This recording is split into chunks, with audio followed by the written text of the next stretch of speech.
নমস্কাৰ। আজি সানডে। আজিৰ পৰা অহা শনিবাৰলৈ মই ৰাশিফল ক'ম, সপ্তাহটোৰ ৰাশিফল, আৰু লগতে দুই এখন চিঠিপত্ৰৰ আনসাৰ দিয়া হ'ব। প্ৰথমতে মই মেঘ ৰাশিৰ বাবে দুখন কাৰ্ড লৈছোঁ, টেম্পাৰেন্স এণ্ড সোৰ্স। এই দুখন কাৰ্ড মতে এই সপ্তাহটো বাধা বিঘিনিৰ মাজেৰেও আপুনি আগবাঢ়িব পাৰিব। শংখনাগৰ পূজা পাতল কৰক, বাসুদেৱৰ পূজা পাতল কৰক, তেতিয়াহে ভাল ফল লভিব। বৃহস্পতিবাৰ দিনটো পালন কৰক। এই সপ্তাহটোত বিদ্যাৰ্থীসকলৰ ভাল, কিন্তু ধাৰ দেনা লাগি থাকিব পাৰে। সপ্তাহটোত দূৰ ভ্ৰমণৰ যোগ আছে।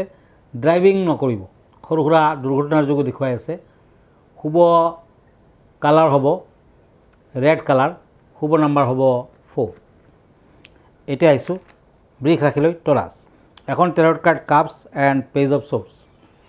এই দুখন কাৰ্ড মতে আপোনাৰ ব্যক্তিগত জীৱনত সপ্তাহটোত উন্নতি লভিব। শত্ৰু বৃদ্ধি হ'ব পাৰে, সাৱধান হৈ থাকক। এই সপ্তাহটোত কাজিয়া পেচালৰ সৃষ্টি হ'ব পাৰে, ওচৰ চুবুৰীয়াৰ লগত কাজিয়া পেচাল হ'ব, গতিকে সাৱধান হওক। অন্ধজনক দান ধ্যান কৰক। এই সপ্তাহটোত মাজভাগত বিদ্যাৰ্থীসকলৰ ভাল ফল দিব। সপ্তাহটোত লাহে লাহে উন্নতি হ'ব, কিন্তু স্বাস্থ্য পাতিৰ ক্ষেত্ৰত আপুনি কিছু অৱনতিৰ যোগ দেখুৱাই আছে আপোনাৰ। আৰু এই সপ্তাহটোত বিদ্যাৰ্থীসকলে পূবফালেদি যিকোনো ক্ষেত্ৰত আপুনি যাত্ৰা নতুবা শুভ কামৰ আৰম্ভণি কৰিব পাৰে। সপ্তাহটোৰ লাকি কালাৰ হ'ব হোৱাইট, লাকি নাম্বাৰ হ'ব 2। মিথুন ৰাশি, জেমিনি, দ্য চেৰিয়ট এণ্ড পেণ্টাকলছ। এই দুখন কাৰ্ড মতে ব্যৱসায় বাণিজ্যৰ আৰম্ভণি কৰিব পাৰে। শনি মন্দিৰ দৰ্শন কৰক, শনিবাৰ দিনটো পালন কৰক, ভাল ফল পাব। বাধা বিঘিনি থাকিব, কিন্তু টকা পইচা হাতলৈ আহিব। ব্যৱসায় বাণিজ্যত লাহে লাহে শুভ ফল দিব। সপ্তাহটোৰ একেবাৰে শেষৰ ফালে যথেষ্ট শুভ হ'ব, ভাল হ'ব। বিদ্যাৰ্থীসকলে উত্তম ফল লভিব, কিন্তু স্বাস্থ্য পাতিৰ কিছু অৱনতিৰ যোগ দেখুৱাই আছে। শুভ কালাৰ হ'ব ব্লু, স্কাই ব্লু আদি, শুভ নাম্বাৰ হ'ব 3। এতিয়া আহিছোঁ কৰ্কট ৰাশিলৈ, কেঞ্চাৰ, ওৱান্স এণ্ড পেণ্টাকলছ। এই দুখন কাৰ্ড মতে বৃহস্পতিবাৰ দিনটো পালন কৰক। প্ৰেম প্ৰীতিৰ ক্ষেত্ৰত কিছু শুভ ফল দিব, জীৱনটো সুখেৰে ভৰপূৰ হ'ব পাৰে। এই সপ্তাহটোত বিদ্যাৰ্থীসকলে অৱশ্যে কিছু অশুভ ফল লভিব। স্বাস্থ্য পাতিৰ বাবে যত্ন কৰক। সপ্তাহটোত একেবাৰে শেষ প্ৰান্তত কামাখ্যা দেৱীৰ মন্দিৰ দৰ্শন কৰক। হোৱাইট কালাৰ, ৰেড কালাৰ আদি শুভ হ'ব। লাকি নাম্বাৰ হ'ব 9। কাইলৈ শাওনৰ সোমবাৰ। শাওনৰ সোমবাৰটোত আপুনি শিৱলিংগত গাখীৰ, পানী, বেলপাত আদি দি পেলাই পূজা পাতল কৰক।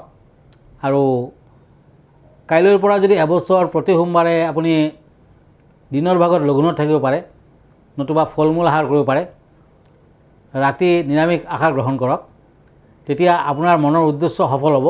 আৰু বিয়া বাৰুত বাধা থাকিলে সেই বাধা বিঘিনিবোৰ কাট খাব। লগতে শাওনৰ সোমবাৰ দিনটোত পাৰিলে 21টা বেলপাত, ইয়াৰ লগত ৰঙা চন্দন আৰু হালধীয়া ফুল, বগা ফুল আদি শিৱলিংগত অৰ্পণ কৰক। তেনেকুৱাকৈ শাওণ মাহৰ সোমবাৰ যদি আপুনি পালন কৰিব পাৰে, সকলো দিশতে আপুনি শুভ ফল লভিব। এতিয়া মই এখন চিঠি লৈছোঁ, কিৰিয়ং ডাঙৰীয়া নমস্কাৰ ল'ব।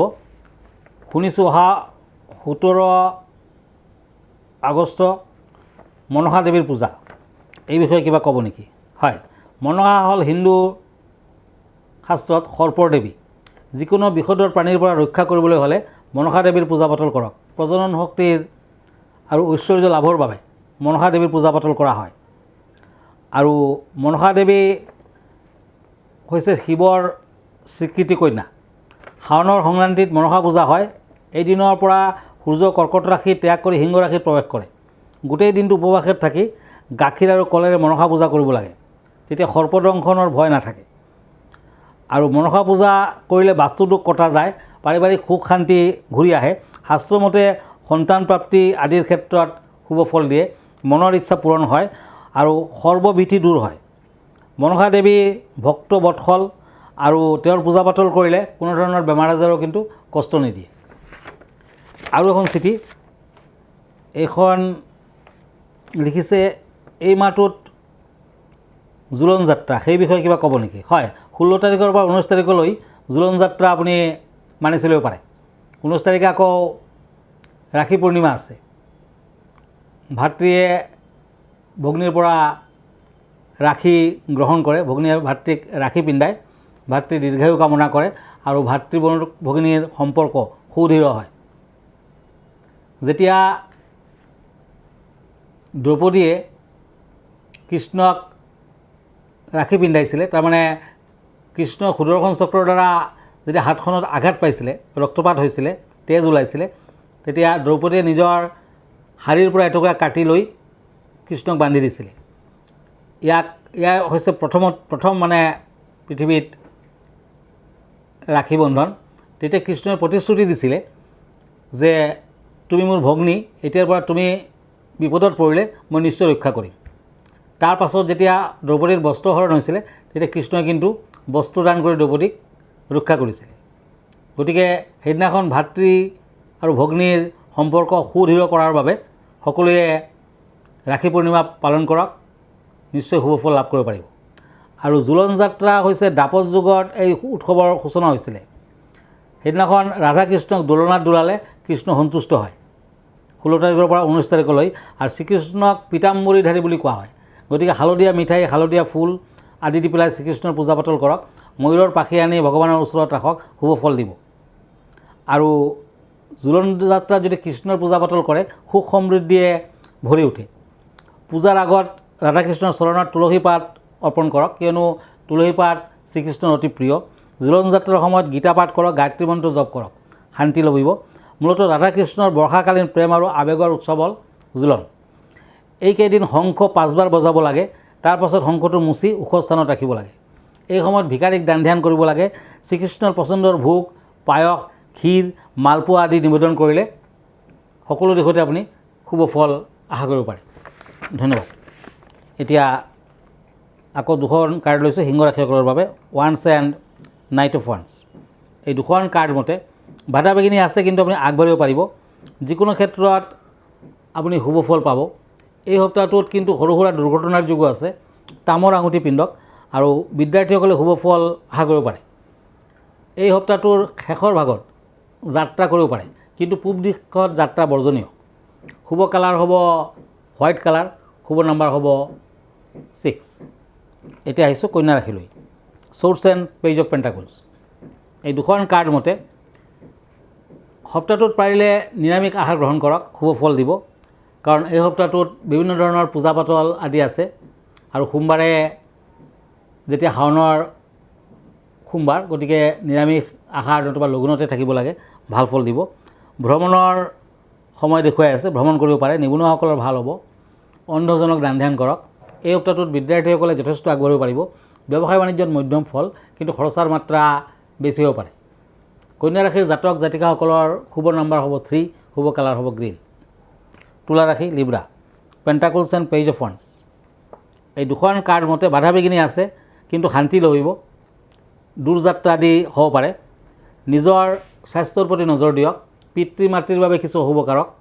ভাতৃ ভগিনীৰ শুভ ফল। বাধা বিঘিনিৰ মাজেৰে আপুনি আগবাঢ়িব পাৰিব। বিদ্যাৰ্থীসকলৰ ভাল। শুভ নাম্বাৰ 4, শুভ কালাৰ অফ হোৱাইট। বৃশ্চিক ৰাশি, স্কৰ্পিঅ, চ'ৰ্চ এণ্ড পেণ্টাকলছ। এই 2খন কাৰ্ড মতে বাধা বিঘিনি আছে, কিন্তু আপুনি আগবাঢ়িব পাৰিব। নিবনুৱাসকলৰ ভাল, চাকৰি বাকৰি আদি হ'ব পাৰে। এই সপ্তাহটোত বিভিন্ন বাধা বিঘিনিৰ মাজেৰেও টকা পইচা হাতলৈ আহিব, কিন্তু খৰচাৰ মাত্ৰা অত্যাধিক হ'ব। শত্ৰু বৃদ্ধি হ'ব পাৰে। শনি মন্দিৰ দৰ্শন কৰক, শনিবাৰ দিনটো পালন কৰক। সপ্তাহটোৰ শুভ কালাৰ হ'ব ডিপ ৰেড, শুভ নাম্বাৰ হ'ব 7। ধনু ৰাশি, চেটেৰিয়াছ, কিং অফ চ'ৰ্টছ এণ্ড পেণ্টাকলছ। এই 2খন কাৰ্ড মতে শত্ৰু বৃদ্ধিৰ যুগ প্ৰবল। গোটেই সপ্তাহটোত আপুনি কৃষ্ণ পূজা কৰক, কৃষ্ণৰ নাম স্মৰণ কৰক, ভাল ফল পাব। বিদ্যাৰ্থীসকলৰ ভাল, টকা পইচা হাতলৈ আহিব। চাকৰিয়ালৰ কিছু অশুভ কাৰক। আৰু এই সপ্তাহটোত মিছা কথা পাৰিলে নক'ব। গ্ৰীণ কালাৰ ইউজ কৰক, শুভ নাম্বাৰ হ'ব 8। মকৰ ৰাশি, কেপ্ৰিকৰ্ণ, কাপছ এণ্ড চ'ৰ্টছ। এই 2খন কাৰ্ড মতে অগ্ৰগতি লভিব, অৱশ্যে ব্যয়ৰ মাত্ৰা বেছি। টকা পইচা আহিলেও খৰচাৰ মাত্ৰা অত্যাধিক হ'ব। সপ্তাহটোৰ মাজভাগৰ পৰা লাহে লাহে বিজনেছ যদি আপুনি কৰিছে, ব্যৱসায় বাণিজ্যত ভাল ফল দিব। চাকৰিয়ালৰ শুভ ফল। এই সপ্তাহটোত বিদ্যাৰ্থীসকলে কিছু অশুভ ফল লভিব পাৰে। সপ্তাহটোৰ শেষ পাৰ্টত লটাৰী নতুবা তেনেধৰণৰ খেলৰ যোগেদি যথেষ্ট শুভ ফল আহিব পাৰে। শুভ নাম্বাৰ 3, শুভ কালাৰ স্কাই ব্লু। এতিয়া আহিছোঁ কুম্ভ ৰাশিলৈ। এখন কাৰ্ড হৈছে ওৱান্স এণ্ড কাপছ। এই দুখন কাৰ্ড মতে মানসিক চাপ বৃদ্ধি পাব, মানসিক কষ্ট থাকিব, নতুন কিবা আপুনি যদি কৰিম বুলি ভাবিছে কৰিব পাৰিব, কেৰিয়াৰৰ ক্ষেত্ৰত উন্নতি দেখুৱাই আছে, বিদ্যাৰ্থীসকলৰ ভাল, দূৰ ভ্ৰমণ নকৰিব, ব্যৱসায় বাণিজ্যত কিন্তু টকা পইচা খৰচৰ মাত্ৰা অত্যাধিক হ'ব। এই সপ্তাহটোৰ শেষৰ ফালে ব্যৱসায় বাণিজ্যত আৰু শুভ ফল। আপুনি লোহাৰ আঙুঠি পিন্ধিব পাৰে, শনিবাৰ দিনটো পালন কৰিব পাৰে। শুভ নাম্বাৰ 3, শুভ কালাৰ ব্লু। এতিয়া আহিছোঁ মীন ৰাশিলৈ, swords and king of swords. এই দুখন কাৰ্ড মতে বৃহস্পতিবাৰ দিনটো পালন কৰক, প্ৰেমৰ বৰ্ষণ হ'ব পাৰে, বিয়া বাৰুৰ ক্ষেত্ৰত শুভ ফল, দুৰ্ঘটনাৰ যুগ আছে সাৱধান হওক, গাড়ী চলোৱাৰ ক্ষেত্ৰত সাৱধান হওক। এই সপ্তাহটোত বিদ্যাৰ্থীসকলৰ ভাল ফল দেখুৱাই আছে, কাজিয়া পেচালৰ অৱসান হ'ব পাৰে, সমাধান হ'ব। এই সপ্তাহটোত বাধা বিঘিনিৰ মাজেৰেও ব্যৱসায় বাণিজ্যত আপুনি আগবাঢ়িব পাৰে। সপ্তাহটোৰ শেষৰ ফালে আৰু শুভ ফল। সপ্তাহটোত দান ধ্যান কৰক, শাওণ মাহ বুলি শিৱ মন্দিৰ দৰ্শন কৰক, নিশ্চয় ভাল ফল পাব। কৃষ্ণৰ পূজা পাতল কৰক, ভাল হ'ব। এই সপ্তাহটোৰ লাকি কালাৰ হ'ব গল্ডেন কালাৰ, লাকি নাম্বাৰ হ'ব 7। ধন্যবাদ। আজি ইমানতে, আকৌ লগ পাম অহা সপ্তাহলৈ। আমালৈ যদি চিঠি পত্ৰ লিখিব খুজিছে, আমাৰ ঠিকনা astrologer Kiro Yang, Ratnakuber gems and jewellery, Manipuri Basti, Guwahati 7। Phone নম্বৰটো হ'ল 9085949309 আৰু আমাৰ ইমেইল এড্ৰেছটো হ'ল kiroyangastrologer@kiroyang.com। ধন্যবাদ, নমস্কাৰ।